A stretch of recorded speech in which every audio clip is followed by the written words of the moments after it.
स्वागत है NF news पर। मैं हूं आपके साथ रोहित। अपनी आजादी की जंग लड़ रहे बलूचिस्तान ने एक बार फिर से पाकिस्तानी आर्मी के सैनिकों को निशाना बनाया है और जो हमला किया है वो बहुत बड़ा हमला हुआ, क्योंकि पूरी की पूरी ट्रेन निशाना बनाने की प्लानिंग थी। हालांकि फाटक के पास धमाका हुआ तो आसपास के कई लोगों की जान चली गई और कई घायल। दरअसल लंबे वक्त से बलूचिस्तान प्रांत में विद्रोह है। वो पाकिस्तानी आर्मी के साथ नहीं रहना चाहते, पाकिस्तान के साथ नहीं रहना चाहते। एक अलग देश की मांग लगातार बीएलए करता रहा है और ऐसे में जब भी मौका मिलता है बीएलए की तरफ से पाकिस्तान की आर्मी पर हमला किया जाता है। याद होगा आपको किस तरीके से जाफर एक्सप्रेस को हाईजैक कर लिया गया था और अब जाफर एक्सप्रेस की तरफ ही जा रही एक ट्रेन को निशाना बनाने की प्लानिंग बीएलए ने की थी। हालांकि ट्रेन को नहीं उड़ा सके, तो जिस तरीके से आसपास उन्होंने धमाके किए उसकी वजह से कई लोगों की जान चली गई है। बने रहिए हमारे साथ। इस वीडियो में आपको विस्तार से बताएंगे कि किस तरीके से हमला हुआ, कहां हमला हुआ, किसने जिम्मेदारी ली है। सबसे पहले ये जानिए कि पाकिस्तान में बीएलए का हमला कैसे हुआ। बलूचिस्तान में हमला रविवार 24 मई 2026 की सुबह हुआ। प्रांतीय राजधानी क्वेटा के चमन फाटक रेलवे स्टेशन के पास ये हमला हुआ। ब्लास्ट में अब तक कम से कम 26 लोगों की मौत हो चुकी है। हमले में 70 से अधिक लोग घायल हैं, उनकी स्थिति नाजुक बनी हुई है।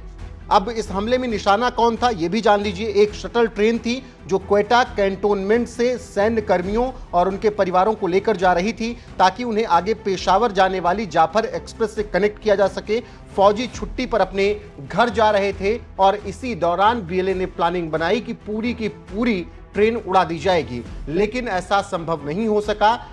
हालांकि जो ब्लास्ट हुआ वो ब्लास्ट बहुत धमाकेदार था, जिसकी वजह से आसपास में दहशत फैल गई, कई लोगों की जान चली गई।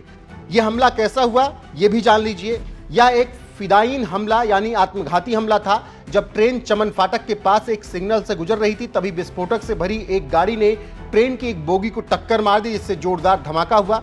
धमाका इतना भीषण था कि ट्रेन का एक कोच पटरी से उतरकर पलट गया और उसमें आग लग गई। आसपास की इमारतों के शीशे टूट गए और रेलवे ट्रैक के पास खड़ी करीब 10 गाड़ियां भी पूरी तरीके से तबाह हो गई।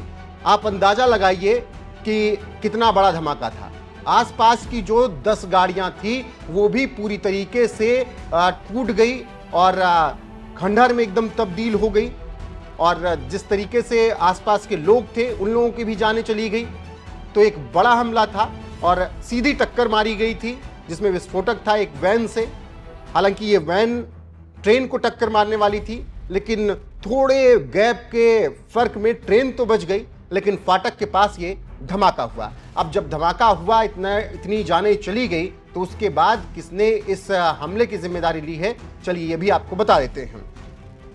बीएलए के प्रवक्ता जियंद बलोच ने एक आधिकारिक बयान में इस हमले की जिम्मेदारी ली। बलूच लिबरेशन आर्मी की फिदायीन यूनिट मजीद ब्रिगेड के प्रवक्ता जियंद बलोच ने बताया कि क्वेटा कैंट से दुश्मन सेना के जवानों को ले जा रही ट्रेन को एक बेहद सुनियोजित फिदायीन हमले में निशाना बनाया गया। इस हमले में दुश्मन सेना को हुए जानमाल के भारी नुकसान की विस्तृत जानकारी जल्द ही जारी की जाएगी।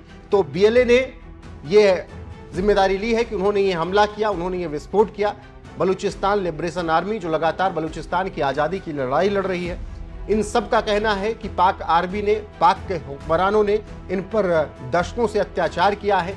इनकी बहन बेटियों की इज्जत के साथ खिलवाड़ किया है, लड़कियों को अगवा कर लिया गया, घर के मर्दों को मार दिया गया या तो उनका कुछ पता नहीं चला।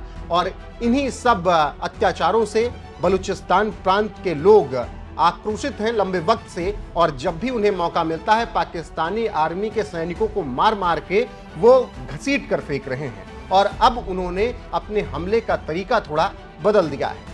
अब वो ट्रेनों को निशाना बना रहे हैं जिसमें पाकिस्तान आर्मी के जवान होते हैं या हुक्मरान होते हैं, उन्हें उड़ाने की प्लानिंग बीएलए ने कर रखी थी। हालांकि ट्रेन तो नहीं उड़ा सके, लेकिन आसपास जानमाल की हानि बेहद ज़्यादा हुई है। अब देखना होगा कि जो 70 से 100 लोग घायल हैं उनमें से कितने बचते हैं, क्योंकि बेहद नाजुक स्थिति उन सब की बनी हुई है। बाकी जो अपडेट आएगी आप तक जरूर पहुंचाएंगे। अभी इस वीडियो में बस इतना ही। बने रहिए हमारे साथ लगातार। नमस्कार।